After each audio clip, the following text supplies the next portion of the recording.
Welcome back to English with Catherine, and if this is your first video, then welcome, bienvenue, benvenuto, willkommen, ahlan wa sahlan.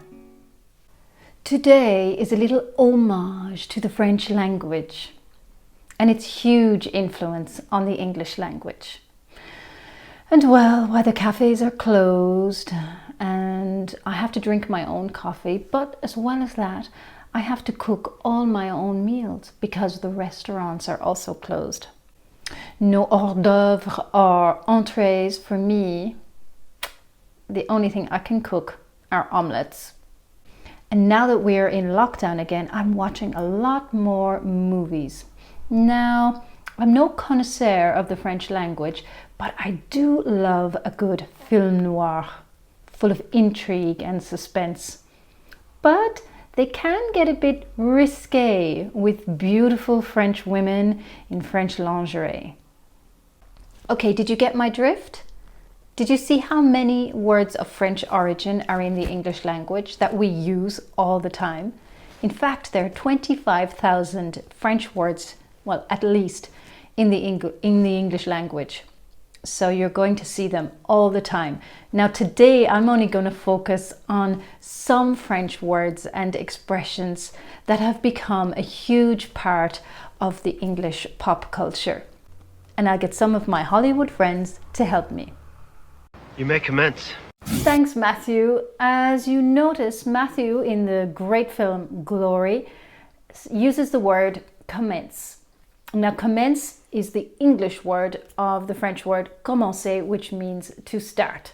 Now, we use commence in English in more formal situations, in more natural, in more informal situations, we use to start or to begin. Next, we have c'est la vie. C'est la vie, which in English means that's life. Sometimes we say that's life, but quite often we do use the French version, c'est la vie. Oh, I didn't win the lottery again. C'est la vie. People say I'm the best boss. They go, oh, you know, we've never worked in a place like this before. You're such a laugh. You get the best out of us. And I go, c'est la vie. If that's true, excellent. What's got rejected me? C'est la vie. We can't have a baby. Oh, Belle. C'est la vie. Next we have au contraire. Au contraire, which means in English on the contrary, or in fact the opposite is true. I think it might have originated from Agatha Christie's Hercule Poirot, who used to say this in his movies, and we use it now in English in a rather theatrical way. It's not pretentious, it's just a little bit over the top. But I have a feeling, and if you're a French person saying it in English, it will sound a lot more natural. Why would you do that? Are you a bad parent? Au contraire, man with no hair. And yes, you love correcting people and putting them down. Oh, contraire. When I correct people, I am raising them up. The next word is risqué. And in French, this means something that is risky or dangerous. We have a specific context for this in English. Is this too risque for the party? In English, if something is risky, with Y, it's normally something that is just dangerous in general, like an extreme sport, for example, extreme ironing.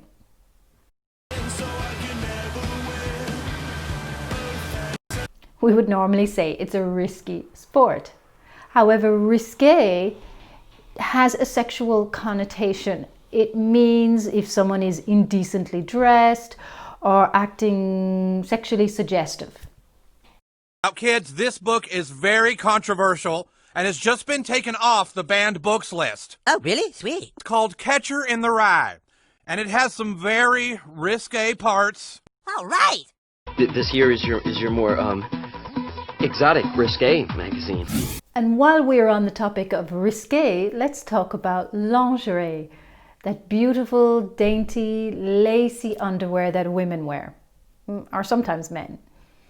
Now, you French speakers may have picked up that we pronounce it lingerie in English, lingerie, which is actually the incorrect pronunciation. I don't know where we got it from, but that's how we say it. Here's a selection of her lingerie. In fact, the correct pronunciation is lingerie. Lingerie. I think. I hope. So if you're a French person looking to say this word in English, please use the proper French pronunciation. She designs naughty lingerie among her many talents. Next is a faux pas. And I do believe that we use this relatively regularly in the English language. And it means to make a social faux pas or to be very impolite. What? I'm gonna call you back. Jill's father is in the hospital and you call to ask about him on a cell phone? What, no good? Faux pas. Faux pas? Big, hefty, stinky faux pas. I hope I don't make any social faux pas like I did at Pamela and Tommy Lee's dinner party. Next word is toucher. Now the French and the English use this word very differently. In French, it's the past form of the verb toucher, which means to touch. Toucher can be used to be touched physically or emotionally. For example, in French, you would say j'étais très touché par son cadeau. I was very touched by his gift. It is also used in the sport of fencing, where the word touché is used to signal that someone has been touched by the sword.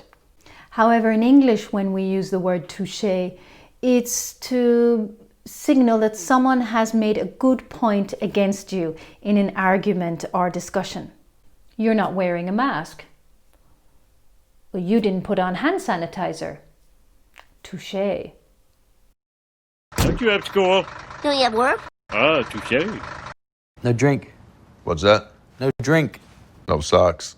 Touche. Touche, mate. The next word is cliché. Now, if something is cliché, it means it's not very original. For example, I know it's cliché, but the day my son was born was just the happiest day of my life.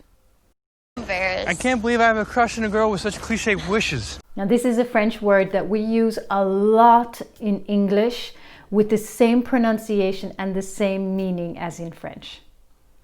Maybe I'm being cliché, I don't care, because I am what I am. Next is déjà vu. Now, we don't actually have an English version of this word in the French language. It's the only word we use to describe this weird sensation of feeling like you've experienced something before. For example, when I met the woman, I had a distinct feeling of déjà vu, like I had met her before somewhere or in another life. What did you just say? Nothing, just had a little deja vu. Sure. Guys, we have to talk. Wait, I'm getting a deja vu. No, I'm not. All right, we have to talk. There it is. We also use it jokingly to describe something that's boring or unoriginal. Like, when I watch the news, I get a distinct feeling of déjà vu. All I see is coronavirus this, coronavirus that. Give me something new.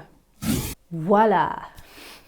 Voila is used in English as a kind of a one-word statement to show that you've done something and that you're very happy with yourself. For example, you put water in the saucepan, you boil the water, you put the egg in, you leave it for 7 minutes, and voila, you have a soft-boiled egg. All finished. Voila. Americans tend to say voila with a W, and I'm not sure where that came from. Right there, Eddie Dominguez. There it is. Voila. In French, voila is used, but not really in the same way. It's used to express emotions like pride, irritation, sadness, but never really used in that voila, a spectacular way that we use it in English. And we often use it when we're trying to act French. Bonjour! Voilà le French hat, voilà le French pie. Next word is résumé. Now, it comes from the French word résumé, which is a short 1 or 2 page document we use to write up our skills and our background and our job experience in order to get a new job. And we use it exactly the same way in English. For example, Paul took his time writing his resume because he wanted to make a good impression and get that job. Well, are we talking about my resume or your problems? Did we get a resume on him? Oh, no, I'm sure he's fine. You know what I mean? And this is not to be mistaken with the English word to resume. To resume means to start something again. And in French, it would be recommencer. And the last word for today is the word blasé, which means to be unimpressed with something because you've experienced it or seen it so many times before. For example, the CEO had flown first class so many times he started to get a little blasé about it. You could be blasé about some things, Rose, but not about Titanic. In English, you can also use the word jaded. For example, after an incredible 15 years of hosting the TV show, the presenter began to get a little jaded and uninterested in the job, so he quit. Well, how did you go? Do you think you feel more confident now using French words in English? Piece of cake. Tell me in the comments below if you feel comfortable or uncomfortable, or if you think it's a good idea. We use them in English all the time, so now it's your turn. And why not contact me for a free half-an-hour consultation on your English? There's a link in the description below. I would love to hear from you. Thanks again, everybody. And if you haven't already, please check out these videos on everyday English. They're fantastic. You're bound to learn something. See you next time.